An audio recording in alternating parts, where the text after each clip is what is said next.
안녕하세요. 네, 오늘은 전업 투자자로서 성공하기 위해서 지켜야 할 그런 필수 원칙에 대해서 알아보도록 하겠습니다.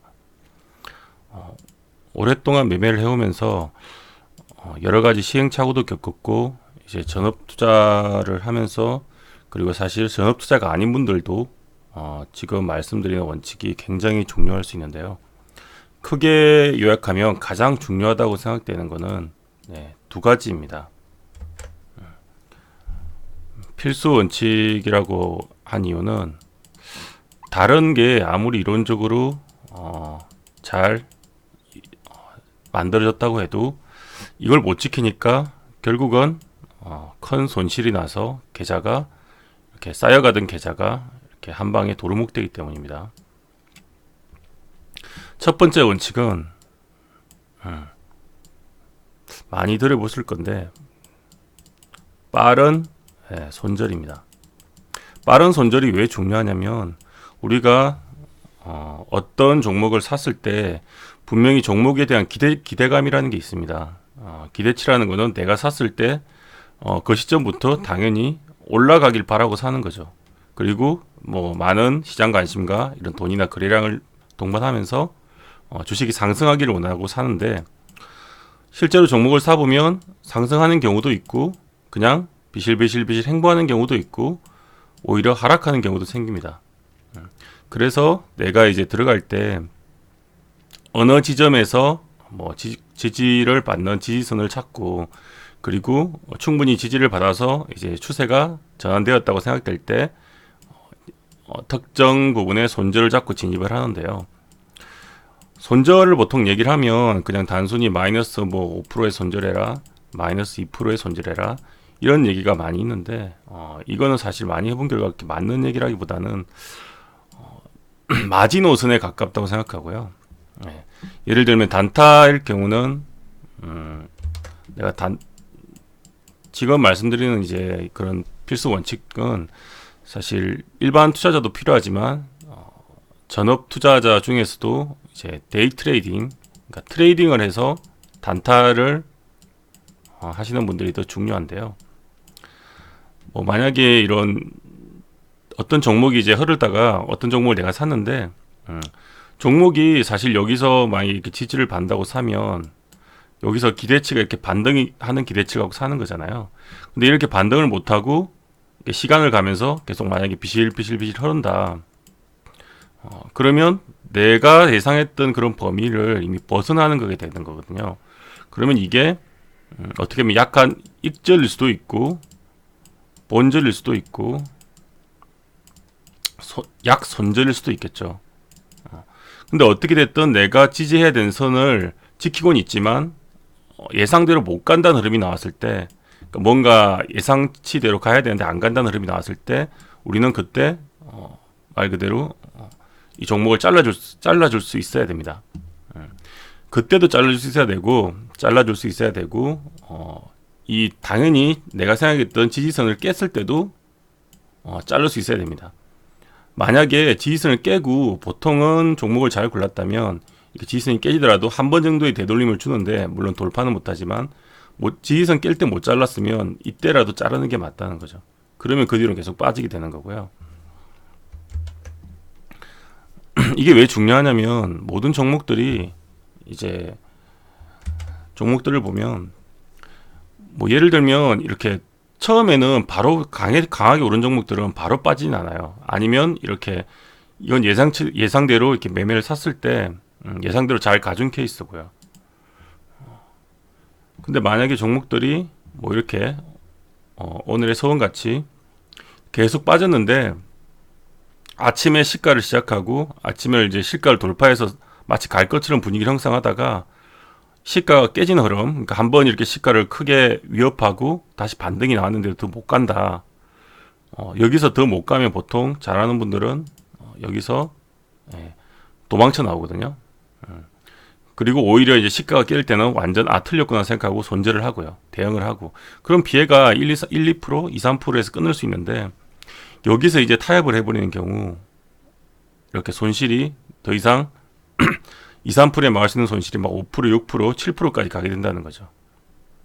이런 경우도 중요하고, 그래서 이렇게 짧게 끊으면 다음에 또 이런 기회를 또 노리면 되는데, 짧게 못 끊는다면 이게 한 번의 실수, 그러니까 어떻게 보면 한 번의 타협 때문에 큰 계좌 손실이 나면서 심리적인 압박감도 들고, 어떻게 이래 다음에 또 만약에 굉장히 어려워져서 계좌 자체가 이렇게 깨진다는 거죠. 계좌 자체를 깨지 않기 위해서는 뭐 내가 만약에 이렇게 특정 기준을 삼았으면 이걸 지키는 것도 중요하지만 이미 내 흐름과 내 생각과 다른 흐름이 나올 경우 이거를 빨리 잘라주는 게 되게 중요하다고 생각됩니다.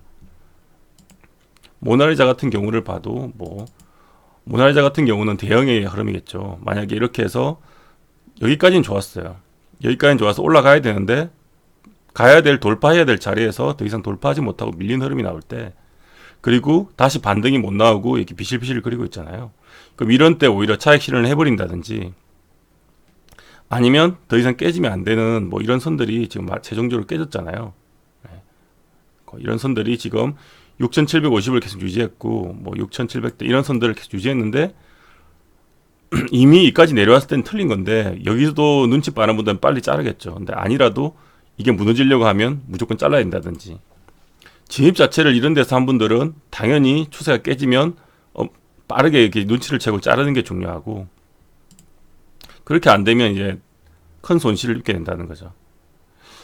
몇 번 9성 뭐 8성 성공해도 한 번에 이런 실패가 나와버리면 크게 타격이 있기 때문에 이런 걸 주의해서 하지 않으면 문제가 심각할 것 같습니다. 여기도 마찬가지죠. 아침에 올려준 첫 개수나 밀려버리잖아요. 그리고 다시 반등을 못 주고 있으면 이 시간이 너무 오전에 강한 장이 끝나기 전에는 이게 한번 이렇게 반등이 나오면 이런 때 다시 잘라준다든지 그런 게 필요하고요. 지니틱스라는 종목도 비슷하죠. 아침에 잘 갔으나 오전에 고점에서 내가 팔지 못했다고 하면 나름대로 원칙을 정해서 예상대로 더 올라가야 되는데 안 갈 때 자른다든지, 오후에 매매를 들어가서 이제 올라가야 되는데 운 좋게 올라가면 챙기면 되는데, 뭐 예를 들면 여기서 한 번 더 시도를 한다고 해도 이렇게 올라가면 챙기는데 뭐 더 이상 못 간다고 하면 또 수익을 챙겨주고, 예상대로 강한 흐름이 나오는 건 괜찮은데 아닐 때가 문제입니다. 자, 두 번째 이제 중요하다 생각되는 게 있는데,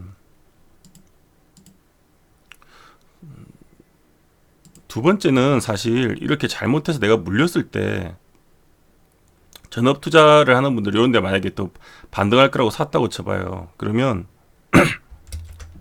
두 번째는 사실 제가 많이 이제 매매를 해보다가 느낀 건데, 추가 매수를 하면 우리가 추가 매수가 되게 이게 달콤한 함정 같은 건데, 사실 물렸을 때 추가 매수를 계속 해주면, 여기서 말하는 추가 매수는 일단 소위 물타기를 얘기하는 겁니다. 이 차이는 명료한데, 내가 계획하에 미리 사기로 했던 지점에서 매수를 하는 건 어떻게 보면 추가 매수고, 정확히 얘기하면 추가 매수를 하지 말라는 게 아니고 물타기를 하지 말라는 건데요. 그렇게 하면 이게 추가 매수가 아니고 참 분할 매수가 되는 거고, 분할 매수는 할 수 있습니다. 한 방에 살지 여러 방에 나눠 살지는 개인의 선택인데, 대신에 이걸 예상을 한 지점에서 내가 샀다가 이렇게 나눠 사고, 그럼 여기가 마지노선의 손절을 잡고 산다면, 뭐 이렇게 샀을 때 단가가 이 정도 되면 내가 다시 올라왔을 때 수익을 내고, 이거는 좋아요. 근데 내가 예상한 지지선 깨면 안 되는 선들을 깼는데도 불구하고 내가 이제 싸니까 빠져나가겠다고 사는 경우 있잖아요. 이게 이제 물타기, 소위 추가 매수가 되는데, 이런 추가 매수를 하면 안 된다는 겁니다. 이 추가 매수가 왜 함정이 있냐면 추가 매수가 사실 추가 매수를 할 경우 빠져나오는 경우가 많습니다. 한 5번 중에 3번이나 4번 정도는 추가 매수를 잘해서 뭐 이렇게 해서 빠져나올 수가 있어요. 보통은 종목이 이렇게 가다가 많이 빠지더라도 한 번씩 반등을 주기 때문에 이렇게 빠져나올 수가 있죠. 막 이렇게 하다가 근데 문제가 뭐냐면, 빠져나오는 게 많기는 한데 추가 매수를 했을 때 5번 중에 만약에 한 번이 추가 매수를 했는데도 불구하고 내가 만약에 추가 매수를 여기서 일찍 사가지고 이렇게 했어요. 근데 단가가 뭐 이 정도가 됐단 말이에요. 근데 이게 종목이 빠지다가 반등이 좋은데 내 단가까지 안 왔어. 그래서 나는 플러스가 아니기 때문에 못 빠져놨다고 치면 그 다음부터 계속 또 빠지는 수가 있단 말이에요. 이런 경우가 걸려버리면 계좌 자체가 왕창 망가져 버립니다. 예시를 보면 이건 일봉에서 보는 게 좋은데, 사실 분봉으로 설명했지만 일봉도 마찬가지거든요. 자, 한번 볼까요? 예를 들면 티온바이오 같은 경우 초창기 상장했을 때 엄청 잘 갔죠. 근데 이런 데서 만약에 잡으신 분들이 있다고 치면, 이게 이제 종목이 빠진다고 빨리 빠른 손절을 못하고 추가 매수를 계속했다고 치면 이 퍼센트가 굉장히 크거든요. 하루에 막 11%, 8% 이렇게 빠지니까 뭐 이런 데 추가 매수를 했다고 치겠죠. 근데 이렇게 나오고 반등이 나오는 척했지만 안 나오고, 나오는 척했지만 또 계속 빠졌잖아요. 여기가 이렇게 보면 모르겠지만 여기서 본 분들은 거의 마이너스 40% 이상 간 거란 말이에요. 그러면 이런 한 번으로 계좌가 깨지고 오히려 너무 심해지면 못 버티고 이제 파는 경우가 생기는데, 그럼 반등 나오면 또 허탈해지고, 손실이 한 번에 뭐 20% 이상 나와버리면 계좌를 복구하기 굉장히 힘들어집니다. 추가 매수를 아무 계획 없이 이렇게 하다가 이렇게 돼서 얘는 다행히 반등을 줘서 지금 살아날 가망이라도 있지만, 오히려 적자 기업 같은 경우가 돼버리면 더 심각해지는 경우가 있고요. 뭐 예를 들면 HLB 같은 종목 유명하니까 이런 것도 뭐 정말로 뭐 이렇게 더 갈 것 같아서 17만 원, 뭐 16만 원 사는 분들도 계시겠죠. 근데 계속 이렇게 빠질 때 추가 매수를 뭐 한 계속 했다고 친다고 해서 돈이 무한대 있는 것도 아니고, 추가 매수를 했다고 치면 뭐 이런 데 샀는데 세 번, 네 번 샀어요. 그럼 단가가 이 정도 될 거 아니에요. 근데 아직까지도 이렇게 빠지면 빠지는 폭은 엄청 큰데 거의 50% 반토막이 났음에도 불구하고 아직도 반등이 본전까지 안 온 거란 말이에요. 근데 이렇게 한 번에 50% 아니면 20% 30%라도 깨져버리면 계좌가, 우리가 계좌가 이렇게 복구를 하려면 되게